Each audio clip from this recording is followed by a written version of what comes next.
Everything extraordinary can be explained away, and yet it is true.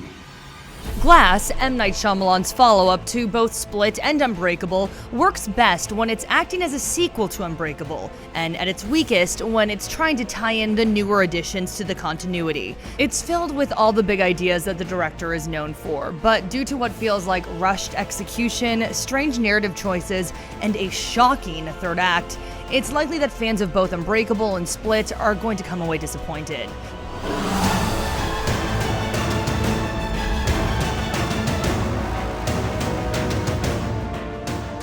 David Dunn, the only person to survive that train wreck all those years ago. David Dunn has continued his life as a vigilante with the help of someone close to him. While that relationship quickly becomes one of the strongest threads of the film, his crime-fighting career itself is slightly lacking. Some of Dunn's actions early on hint at the slightly rushed and often questionable decisions Shyamalan makes throughout the story. My name is Patricia. Despite it being called Glass, James McAvoy is really at the center of this film, with an over-the-top performance which gives him plenty of time to showcase all of Kevin Wendell Crumb's personalities. I'm Mary Reynolds. Por favor, señora. We almost got you, bro. Unfortunately, Glass also shares Split's biggest flaw, its reliance on an incredibly problematic representation of mental health, and more specifically, dissociative identity disorder. Though there is certainly a world where you could make an affecting, scary, and thoughtful film about a character with DID, instead, Glass just relies on stereotypes. The three of you think you have extraordinary gifts, like something out of a comic book.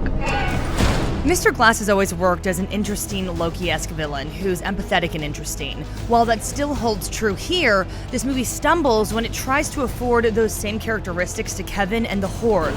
The more Shyamalan tries to push the idea that all the metahuman characters are inspiring simply for having powers, the less impact the message has.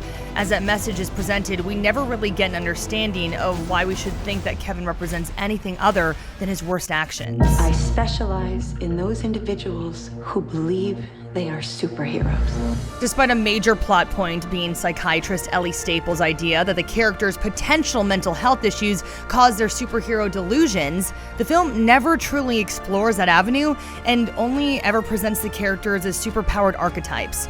Meanwhile, Split's Casey Cook returns but is given an arc so counterintuitive and baffling that it seems like a waste. It feels great to see Samuel L. Jackson and Bruce Willis return to the world of Unbreakable, but where that film took joy in its love of comics, here the references are strained. The core pair are both incredibly watchable though, and it's undeniably fun to see Glass and Dunn face off once again. That sounds like the bad guys teaming up.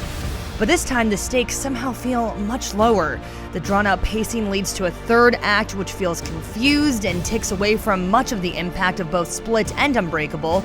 Not only is it filled with plot holes that contradict earlier parts of the film, but its big reveal feels almost sacrilegious and like it was done more for Shyamalan than for the audience of the story. It's not just the big surprise that leaves you wanting, as the final act presents us with a couple of twists that don't really make sense, and also a tacked-on ending which is corny and at odds with much of what we know about the characters and the world they live in.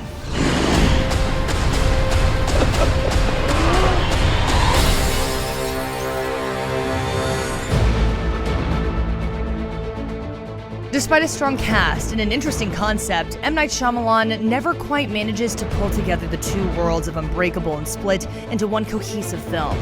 Never sure whether it's a heroic superhero story or a psychological thriller, Glass feels more than a little scattered, and with its uneven and disappointing third act, ultimately unsatisfying. For more of our movie coverage, check out our reviews on Aquaman and Spider-Man Into the Spider-Verse. And as always, be sure to follow and subscribe to IGN wherever you like to watch.